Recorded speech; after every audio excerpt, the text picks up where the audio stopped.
그 대타가 이제 어떤 그 위기 상황에서 1루, 2루, 3루에 사람들이 다 나가 있어. 근데 지금 치려고 하는 타자가 뭐 7번이나 8번이나 9번이나 별로 잘 못 치는 사람이 있을 때 아주 잘 치는 사람, 딴 거는 잘 못해도 치는 것만 잘하는 사람 불러다가 대타로 내보낼 수가 있고요.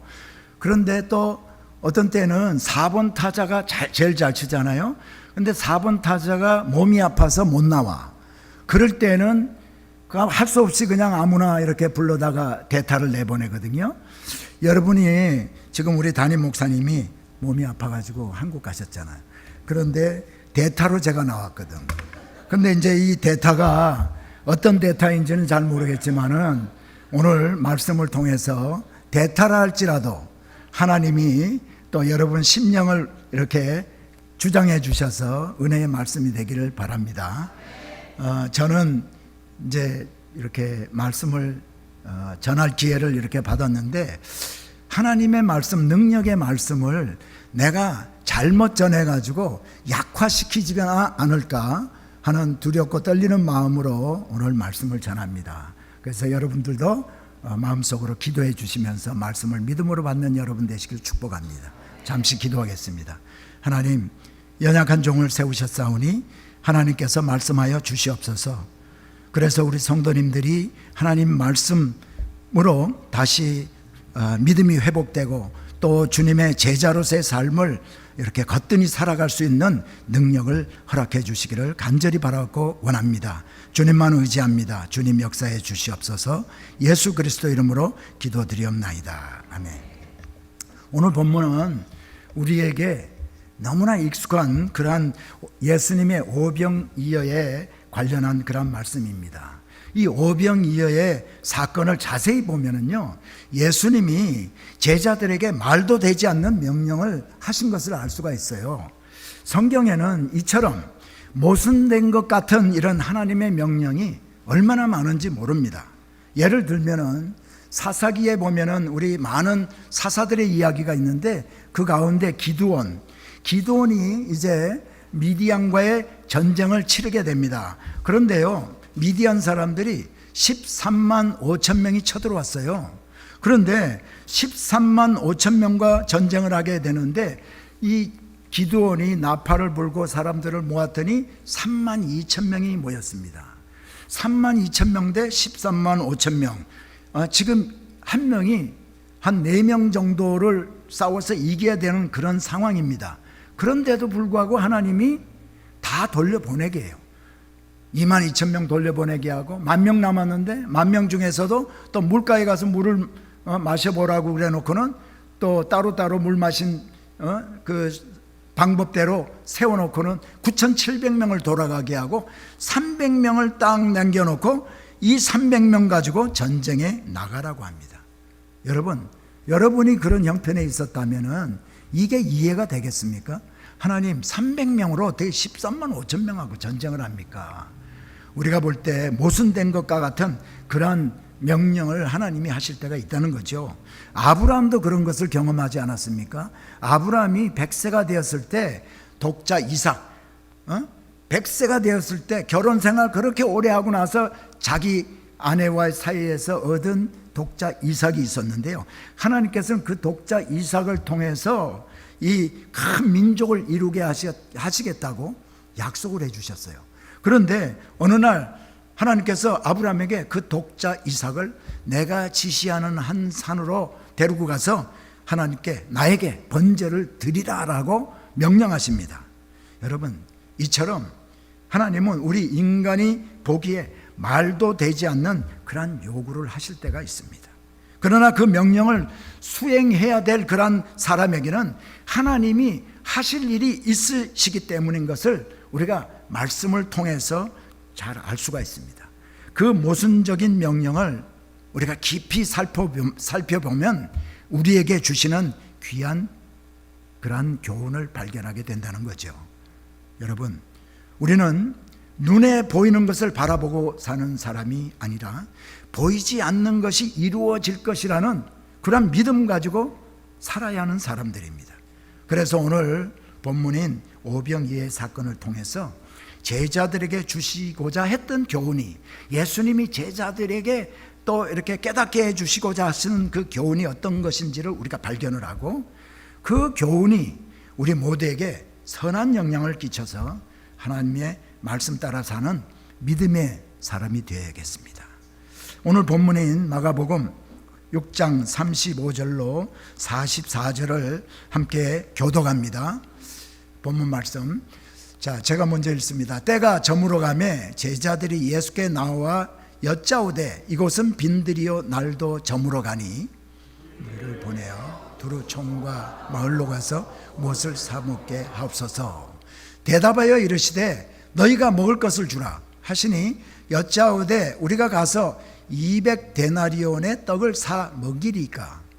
이르시되 너희에게 떡 몇 개나 있는지 가서 보라 하시니 알아보고 이르되 떡 5개와 물고기 2마리가 있다 하거늘 제자들에게 명하사 그 모든 사람으로 때를 지어 푸른 잔디 위에 앉게 하시니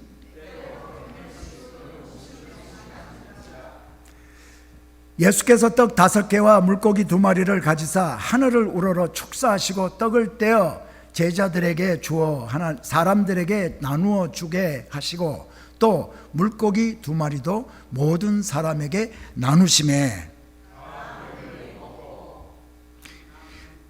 남은 떡 조각과 물고기를 12바구니에 차게 거두었으며 먹은 남자는 5,000명이었더라. 아멘. 우리가 너무 많이 들은 말씀입니다. 우리가 그리고 너무나 잘 아는 유명한 말씀입니다. 오늘 이 오병이어의 사건이 기록된 마가복음 6장 35절로부터 44절 그 이전에, 오늘 본문 말씀 이전에 어떤 일이 있었나 우리가 좀 알아봐야 이 오늘 말씀을 더욱더 잘 이해를 하게 됩니다. 그래서 6장 1절로부터 6절, 그러니까 6장의 처음에 나오는 부분을 이렇게 보면요, 어떤 말씀이 기록이 되어 있는가. 예수님이 고향인 나사렛의 한 회당에서 말씀을 전하면서 일어난 일을 기록하고 있습니다. 이 내용은 나중에 제가 설명을 드리겠습니다. 그리고 그 다음인 6장 7절부터 13절에는 예수님이 12제자를 2명씩 짝을 지어서 전도 여행을 보내신 이야기입니다. 그리고 그 바로 다음에 14절부터 29절, 여기에는 세례 요한이 어떻게 죽었는지에 대한 기록이 있습니다. 그런데 여러분, 이 말씀을요 6장 1절부터 이렇게 자세히 보면 이 14절부터 29절의 이 세례 요한의 이야기는요 쓸데없이 끼어드는 이야기 같아요. 왜냐하면 1절부터 6절까지의 나사렛에서 예수님이 행했던 이야기, 그리고 이제 7절부터 13절에는 예수님께서 제자들을 12제자들을 2명씩 짝지어서 전도 내보낸 이야기가 있는데, 이 14절부터 29절은 세례 요한이 어떻게 죽었는지 이 얘기를 하고 있고, 그 다음에 30절부터는 다시 이 전도 갔던 제자들이 돌아와서 이제 있었던 이야기 쭉 있고요. 그 다음에 오늘 본문에 오병이어의 기적의 이야기가 있거든요. 그러니까요, 이 좀 생뚱맞은 그런 내용입니다. 자, 예수님의 전도 명령을 받고 제자들이 여러 지역을 다니면서 회개하라 전파하면서 많은 귀신을 쫓아내며 또 많은 병자를 고친 소문이 나니까 예수님의 이름이 막 소문이 막 드러났다는 거예요. 그랬더니 헤롯이, 이때 헤롯은요 헤롯 대왕이 아니고 헤롯 안티바스라고 헤롯 대왕의 아들이야. 근데 이 헤롯이 이 소식을 듣고 내가 죽인 세례 요한이 살아났다 라고 했다는 거예요. 그러고 나서 바로 이야기가 이 세례 요한이 어떻게 죽었는지에 대해서 쭉 이야기를 29절까지 기록하고 있습니다. 그러니까 이 14절 29절의 세례 요한 이야기는요 이 6장에서 빼버려도 하나도 이상하지 않을 그러한 내용입니다. 자, 이제 30절로 다시 돌아갑니다. 30절부터 다시 제자들이 전도 여행에서 돌아와서 예수님께 보고를 합니다. 그래서 이제 우리가 다시 오병이어의 이야기로 돌아가는데요, 예수님이 갈릴리 바닷가에 근처에 있을 때 일입니다. 둘씩 전도 여행을 보냈던 사도들이요 돌아왔습니다. 예수님을 만나게 되자 이들은 자기들이 복음을 전할 때 어떤 일이 벌어졌는지 성경에 보니까 낱낱이 고했다라고 얘기를 하고 있어요. 마가복음 6장 30절입니다. 사도들이 예수께 모여 자기들이 행한 것과 가르친 것을 낱낱이 고하니, 여기에 낱낱이라는 단어를 이렇게 볼 때 낱낱이 뭐예요? 아주 꼬치꼬치 있었던 이야기를 막, 그러니까 이 낱낱이라는 단어 안에서 우리가 발견할 수 있는 거는요, 얼마나 이들이 전도 여행에서 전도를 하면서 역사했던 일이 얼마나 놀라웠던지 돌아와서 아주 기쁨 가운데 신이 나서 이렇게 얘기했다는 겁니다. 이때 예수님은 그들을 보시고, 그래, 수고했다, 이제 좀 쉬어야겠구나, 그러니까 이제 배도 고플 텐데 좀 어디 가서 좀 쉬면서 먹을 것도 먹고 해야겠는데, 여기는 보니까 사람이 너무 많아, 오고 가는 사람들이 너무 많아, 그래서 음식 먹을 만한 곳이 못 된다, 그러니까 우리가 조용한 곳으로 가자 하고 예수님이 배를, 제자들을 태워서 조용한 건너편으로 예수님이 이제 지금 제자들을 데리고 가고 있습니다. 그런데요, 성경을 보니까 이 무리들이 거기에 있던 예수님께 이렇게 와서 뭐 병 고침 받기를 원했든지 말씀을 듣기를 원했든지, 이 무리들이요, 예수님이 배를 타고 가는 것을 이렇게 바라보면서 주님과 이 제자들이 배 타고 가는 것을 보고 그대로 따라오는 거예요.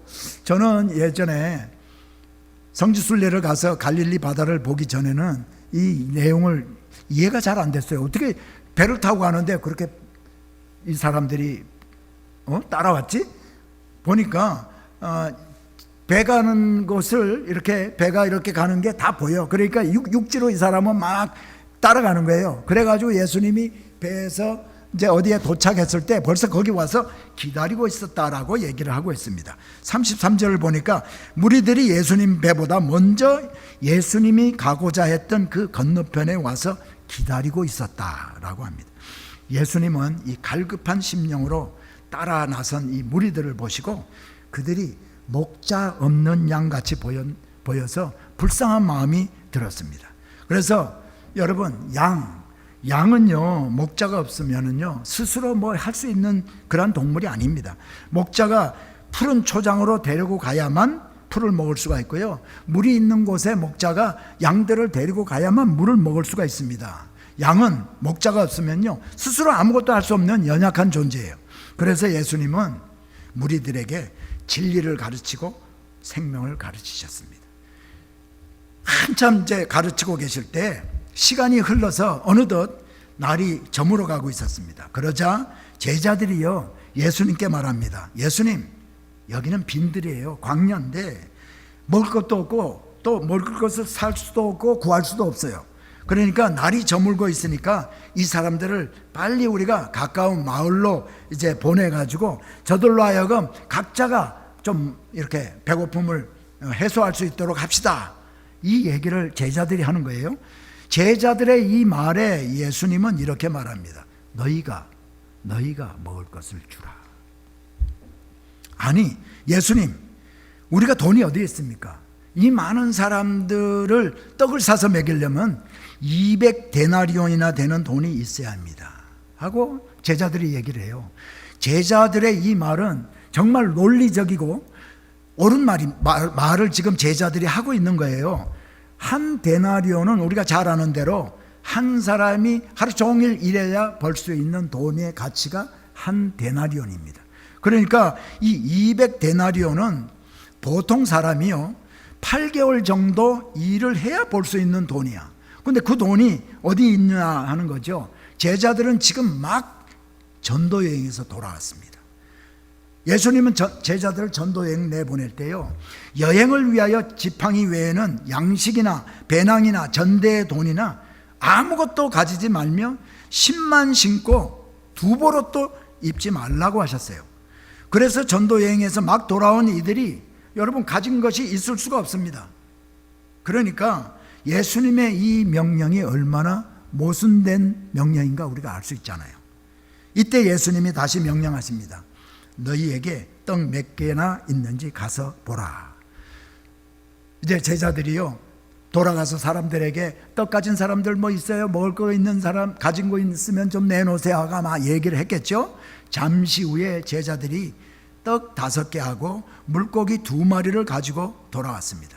예수님은 제자들에게 모든 사람으로 때를 지어 푸른 잔디 위에 앉게 하라 이렇게 말씀하시고, 제자들은 무리들을 50명, 어떤 그룹은 100명 이렇게 무리를 지어서 질서 있게 푸른 잔디 위에 제자들이 앉혔습니다. 예수님은 떡 5개와 물고기 2마리를 가지사 하늘을 우러러 축사하셨다라고 성경은 기록하고 있습니다. 떡 5개와 물고기 2마리를 받아든 예수님은 하늘을 향해 기도하시면서 하나님 앞에 감사했다는 말입니다. 그리고 이제 떡을 떼어가지고 무리에게 주도록 합니다. 물고기 2마리도 제자들에게 나누어 주게 합니다. 그랬더니 제자들이 그들이 바구니 하나씩을 다 가지고 있어요. 보통 이 유대인들은요, 어디 다닐 때 멀리 다니든지 하면요, 좀 크지 않은 바구니 하나씩을 다 가지고 다닌다고 그래요. 이 바구니에 이제 예수님으로부터 받은 떡, 물고기를요, 집어서 꺼내줍니다. 무리에게. 그랬더니 주고 난 바구니에 또 떡이 있어. 또 주고, 또 주고 난 바구니에 또 물고기가 또 있습니다. 그 물고기 또 주고. 그래서 42절로 44절에 보니까 다 배불리 먹고 남은 떡 조각과 물고기가 12바구니나 되었다. 12바구니. 왜 12바구니일까요? 제자들 12명이니까 바구니 하나씩 다 가지고 있으니까 12바구니지. 자, 떡을 먹은 사람이 남자만 계수해도 5,000명이나 되었다고 하니까 여자 또 아이들까지 다 계산하면요, 보통 신학자들이 한 2만 명 정도 이상의 무리가 떡 5개와 물고기 2마리로 배를 채웠을 것이다 라고 얘기를 합니다. 이것이 오늘 우리가 읽었던 본문 말씀이에요. 사랑하는 여러분, 예수님은요, 제자들을 쉬게 하면서 음식이라도 먹이시려고 한적한 곳으로 제자들을 지금 데리고 갔습니다. 그런데 제자들을 쉬게 하고 먹게 하기는커녕 너희가 먹을 것을 주라고 제자들에게 말씀하셨습니다. 여러분, 여러분이 그 제자 중 한 사람이었다면 어땠을 것 같아요? 저라면 황당했을 것 같습니다. 분명히 허기지고 지쳐있을 제자들에게 주님이 왜 너희가 먹을 것을 주라 하셨을까요? 왜 그러셨을까? 이것이 첫 번째 교훈입니다. 제자들은 앞으로 섬겨야 하는 자들이기 때문입니다. 제자들은 전도여행에서 많은 것을 경험했어요. 전도여행을 통해서 주님으로부터 이렇게 받은 귀신을 제어하는 권능이 역사함을 자기네들 눈으로 확인하고 돌아왔습니다. 많은 병자들을 고치는 권능도 경험하고 돌아왔어요. 저들이 복음을 전하고 손을 얹고 기도해 줬을 때 많은 병자들이 또 기름을 부어서 고침을 받는 일들을 많이 경험하고 돌아왔습니다. 그래서 예수님은 제자들이 지금 귀신을 제어하고 또 병을 고치고 이렇게 하는 것보다도 제자들에게 더 중요한 것이 섬기는 것이다 라는 것을 평생토록 잊어버리지 않도록 지금 예수님이 충격요법을 제자들에게 쓰고 있는 것입니다. 너희가 먹을 것을 주라. 어떻게 생각하면 말도 안 되는 명령입니다.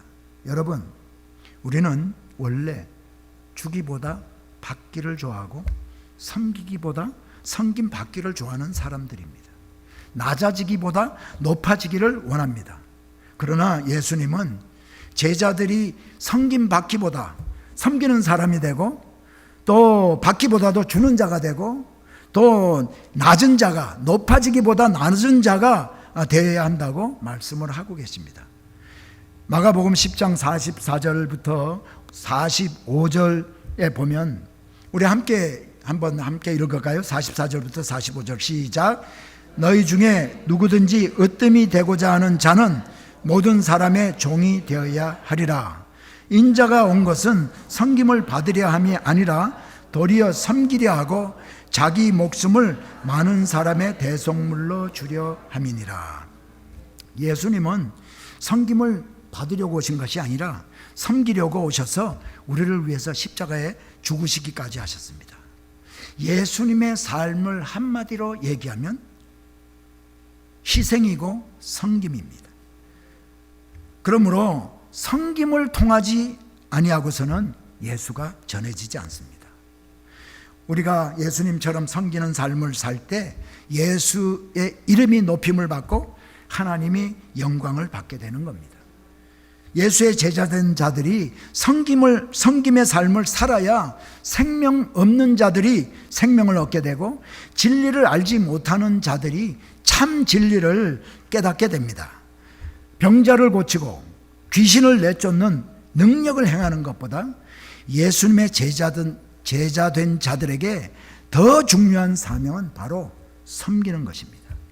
만일 우리가 섬기기보다 섬김 받으려 하고 낮아지기보다 높아지려고 한다면 우리가 전하는 그 복음에 누가 귀를 기울이겠습니까? 하나님에 대해서 아는 지식을 전하는 것보다 우리가 섬기는 삶을 살 때 영혼들이 주님 앞에 돌아옴을 꼭 기억하시고 우리 모두가 교회에서나 사회에서나 가정에서 섬김의 삶을 사는 우리 모두가 되기를 축복합니다. 자, 섬기는 삶을 통해 누리는 기쁨과 행복이 있습니다.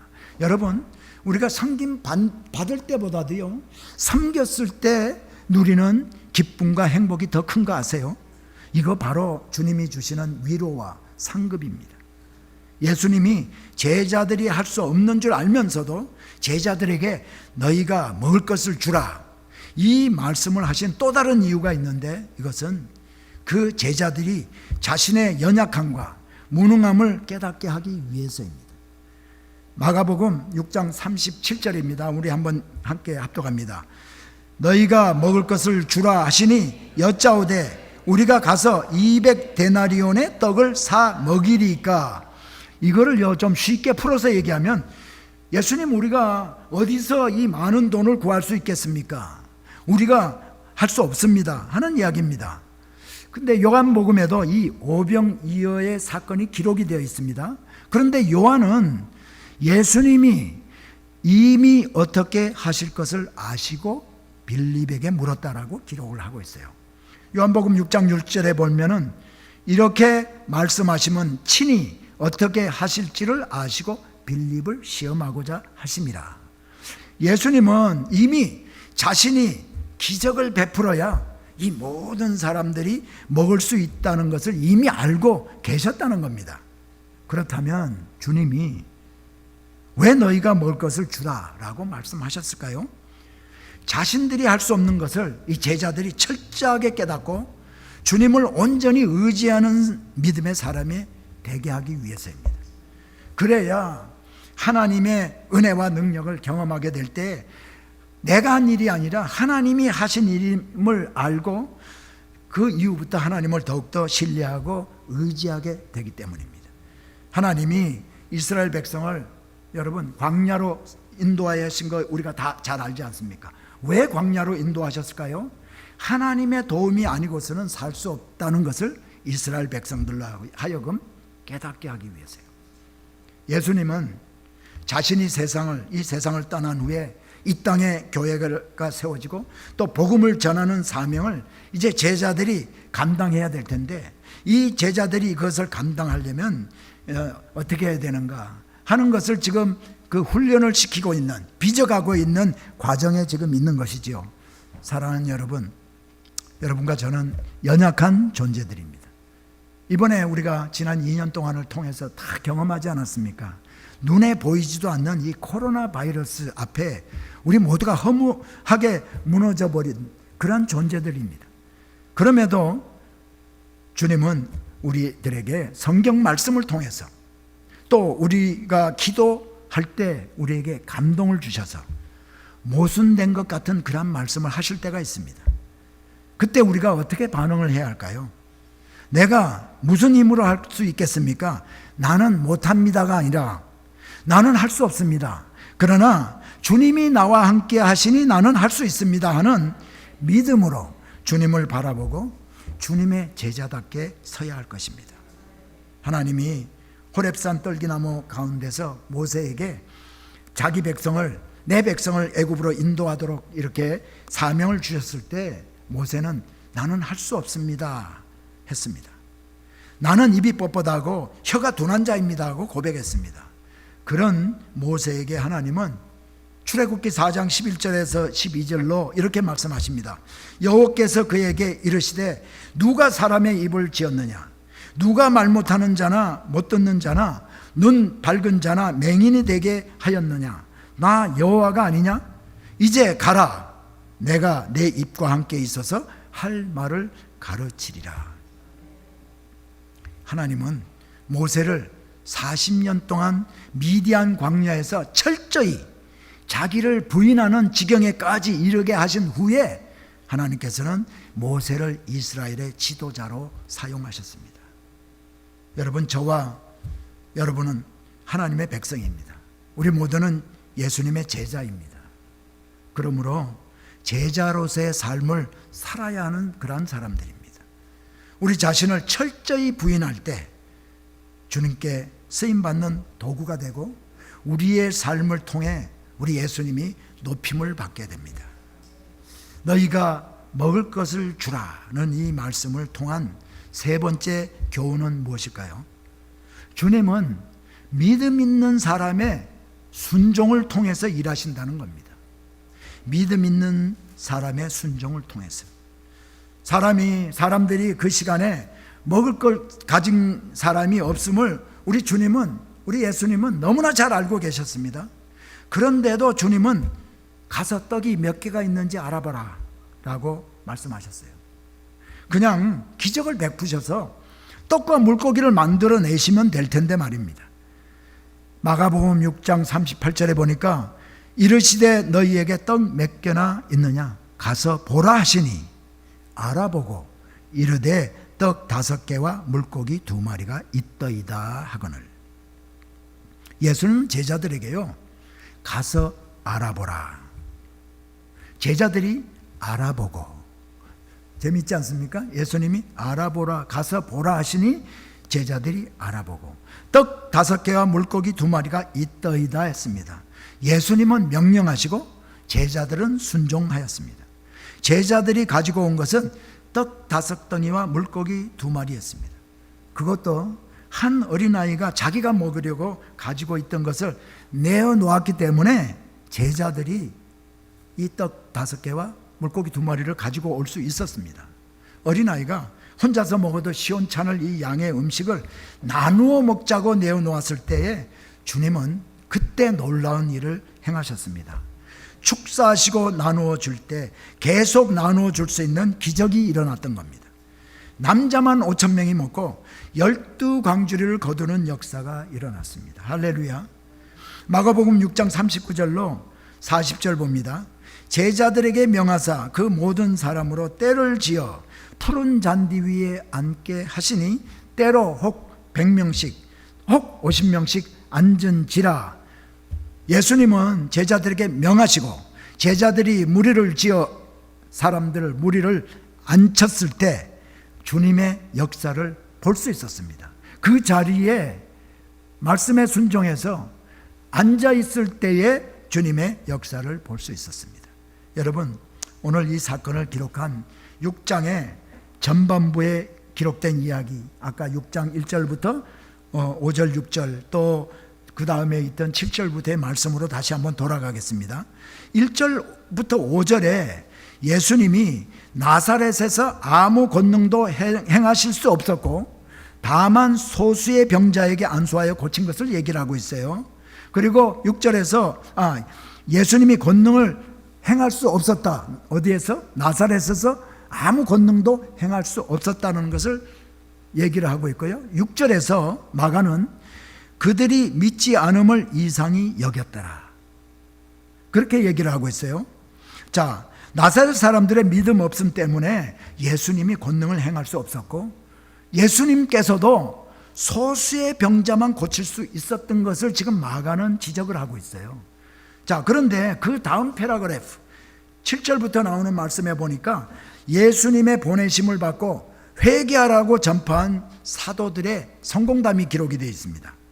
많은 귀신을 쫓아내며 많은 병자에게 기름을 발라 고치더라. 여기에요, 방점이 어디에 있는가? 많은 귀신, 많은 병자, 이 많음의 방점이 액센트가 들어가 있는 겁니다. 믿음이 없어서 예수님을 배척한 나사렛 사람들과 여행을 위하여 지팡이 외에는 양식이나 배낭이나 전대의 돈이나 아무것도 가지지 말고 십만 신고 두 보로 입지 말라는 이 예수님의 말씀에 순종한 사도들을 대조를 해주고 있어요. 그래서 이 대조를 통해서 우리가 알 수 있는 것이 뭔가 하면, 하나님은 믿음으로 순종하는 사람을 통해서 일하신다는 겁니다. 나사렛 사람들은 예수님께서 회당에서 말씀을 증거할 때에 이 기이한 말씀을 저 사람이 누구길래 저렇게 이렇게 말씀을, 능력의 말씀을 행하는가라고까지 얘기했지만, 그는 요셉의 아들 아니냐, 우리가 잘 아는 그 누나들도 알고 우리 형제들도 알고 그 코 올릴 때부터, 어릴 때부터 우리가 다 봐왔지 않냐 하면서 믿음을 갖지 아니하고 그 예수님의 그 위치를 아주 자기들보다도 더 수준이 낮게 봤던 그들에게 아무 역사할 수 없었던 예수님. 그러나 예수님의 말씀을 듣고 순종해서 아무 능력도 없지만 나가서 회개하라 전파하면서 복음을 전했더니 많은 병자가 고침을 받고 많은 귀신이 내어 쫓임을 당했다. 귀신이 쫓아나가는 그러한 역사가 일어났다는 것을 지금 비교해서 보여주고 있는 것입니다. 여러분, 하나님은 믿음으로 순종한 사람들을 통해서 일한다는 겁니다. 예수님은 제자들을 쉬게 하겠다고 한적한 곳으로 데리고 갔습니다. 그러나 쉬게 하기는커녕 남자만 5,000명이나 되는 사람에게 먹을 것을 주라 하셨습니다. 그것도 아무것도 없는 빈들에서. 그러나 예수님의 말씀이 모순된 말씀 같아도 제자들이 그 말씀에 순종해서 보리떡 5개와 물고기 2마리를 내어놓았을 때 주님이 큰 일을 행하셨습니다. 사랑하는 여러분, 믿음으로 반응할 때에 주님이 일하십니다. 내 것이라고 내가 움켜쥐고 있는 한 그것은 언제나 내 것 그대로 있습니다. 그러나 주님의 너희가 먹을 것을 주라 하는 음성에 내가 가진 것이 비록 보잘것이 없고 하찮은 것이라 할지라도 그것을 주님께 기꺼이 드릴 때 기적이 일어나고 먹고도 12광주리를 거두는 놀라운 역사가 일어납니다. 너희가 먹을 것을 주라. 여러분, 때로 이런 주님의 음성을 우리도 듣지 않는가요? 우리는 이 성령님의 음성에 2가지 반응을 할 수가 있어요. 보잘것없습니다. 내가 가진 거 보잘것없습니다. 그러나 이것은 내가 할 수 있는 최선입니다 하고 우리가 주님 앞에 우리의 재능과 우리의 물질과 우리의 주님이 원하시는 것을 드릴 수가 있습니다. 아니면 하나님의 음성, 성령의 감동이 있는데도 불구하고 못 들은 채, 안 들은 채 할 수 있습니다. 그런데요, 여러분, 저도 못 들은 채 많이 해봤거든요. 근데 못 들은 채 하면 마음이 얼마나 불편한지 모릅니다. 저만 그거 경험했을까요? 여러분 한 분 한 분의 얼굴을 보니까 여러분들도 다 경험해봤던 것 같아. 너희가 먹을 것을 주라 하실 때, 주님, 우리가 줄 것이 아무것도 없습니다. 저 무리들을 보내어 두루 총과 마을로 가서 무엇을 사 먹게 하옵소서 하기 전에 우리가 먼저 가진 것이 무엇인지 알아보고 그것이 비록 떡 5개와 물고기 2마리에 불과하더라도 그것이 내가 가진 것의 전부라 할지라도 우리가 주님 앞에 드릴 때 주님이 일하시고 우리 주님이 이루시는 일에 우리 스스로가 도구가 되어짐을 여러분 꼭 기억하시기 바랍니다. 요한복음에 보면 이 떡 5개, 물고기 2마리를 한 아이가 내어놓았다고 합니다. 여러분, 그 아이는 이것을 내어놓았을 때 나는 이거 내어놓고 이제 오늘 굶어야 될지 모르겠다 하는 위기감 가지고 내어놓았을지도 모르겠습니다. 그러나 자기 자신의 배를 채우기보다 필요하다고 할 때 선뜻 이 아이가 그것을 내어놓았어요. 그랬을 때 자기 자신은 물론이고 그 많은 사람들이 배불리 먹게 되었습니다. 제 얘기를 제가 부끄러운 얘기지만 좀 드리면 40여 년 전에 제가 텍사스의 그 달라스라는 곳에서 교회를 다닐 때 이야기입니다. 그때 우리는 교회 다닌 지 얼마 되지도 않았을 때였습니다. 저는 한국에서 교회를 안 다니고 미국에 이민 와서 얼마 되지 않아서 이제 바로 교회를 나가서 이제 교인이 되게 되었는데요. 자, 우리 교회는 그 당시 제가 다니던 교회는 한 300명 정도 성도들이 있었어요. 그때 우리 교회에 파킹장이 너무나 좁고 그 아스팔트장이요 오래되어서 여기저기 막 이렇게 막 부서지고 그래서 보수를 해야 될 그런 지경에 있었습니다. 근데 목사님이 파킹장을 늘리고 수리도 해야 한다는 말을 자주 말씀하셨어요. 헌금하라는 말은 안 하셨어도 이거 우리가 수리해야 됩니다. 좀 넓혀야 됩니다는 말씀은 많이 하셨어요. 그런데 그 말씀을 다 들으면서도 어느 누구 한 사람 이 파킹장을 위해서 우리가 헌금합시다 하는 사람이 아무도 없었어요. 교회에서 파킹장을 위해서 헌금합시다 하는 말은 없었지만은 그때 우리 부부는요 몇천 불의 헌금을 파킹장 건축 헌금으로 내어놓았습니다. 이민 초기였기 때문에요 그만한 돈은 우리에게 얼마나 큰 돈이었는지 모릅니다. 지금 생각하면 성령님의 감동에 순종으로 우리가 반응을 했던 것 같습니다. 담임 목사님은 다음 주일 광고 시간에 어떤 분이 파킹장 헌금을 했다라고 광고 시간에 이렇게 소개를 했어요. 우리라고는 밝히지 않았지만 그 다음 주일에요 놀라운 오병이의 기적 같은 일이 일어났습니다. 성도님들이 그 말을 이제 어떤 분이 그렇게 헌금을 했다는 얘기를 듣고 십시일반 헌금을 함으로 말미암아 3만 불이나 되는 그 당시로서는요 꽤 많은 헌금이 일시에 거쳐지게 되었습니다. 예수님의 교회에 필요한 재정을 한 사람의 그 작은 헌신을 통해서 많은 사람들이 감동을 받게 함으로 주님이 역사해 주신 것입니다. 오늘은 예수님이 제자들에게 너희가 먹을 것을 주라는 모순된 명령을 통해서 제자들에게 주신 그 교훈이 무엇인가 우리가 한번 알아보았습니다. 이것을 다시 한번 정리를 해보면 첫 번째 교훈은 우리 예수님이 제자들은 섬기는 자들임을 깨우치기 위함이었고 또 예수님을 철저히 신뢰하고 의지하도록 제자들의 무능함, 할 수 없음, 연약함 이런 것들을 알게 하기 위함이었고요. 또 예수님은 사람들과 함께 일하되 믿음으로 순종하는 사람을 통해서 일하심을 제자들이 알게 하기 위한 것임을 말씀을 드렸습니다. 여러분, 듣고 아는 것하고 실제 삶에서 행하는 것은 별개입니다.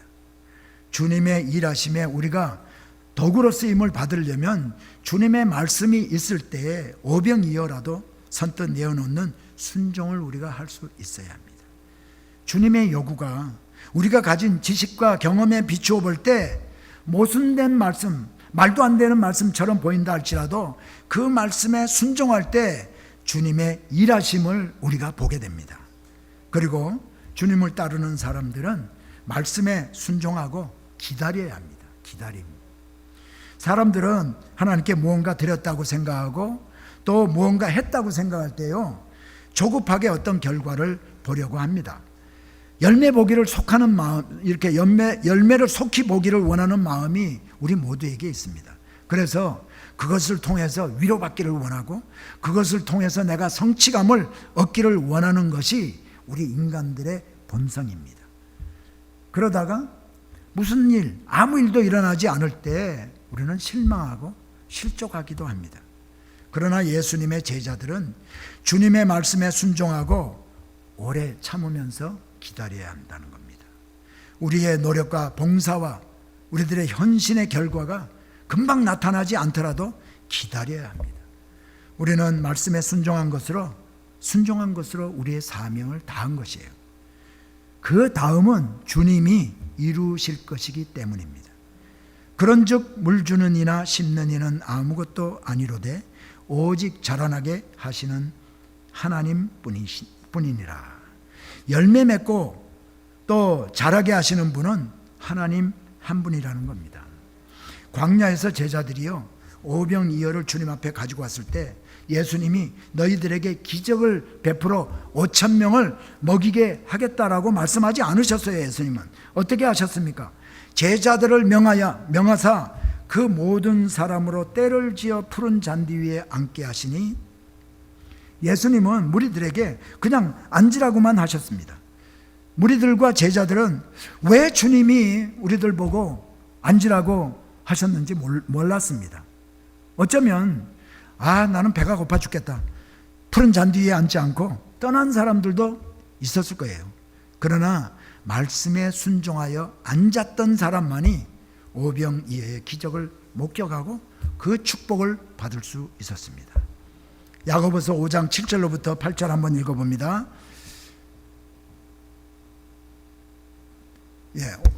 야고보서 5장 7절 함께 합독합니다. 시작.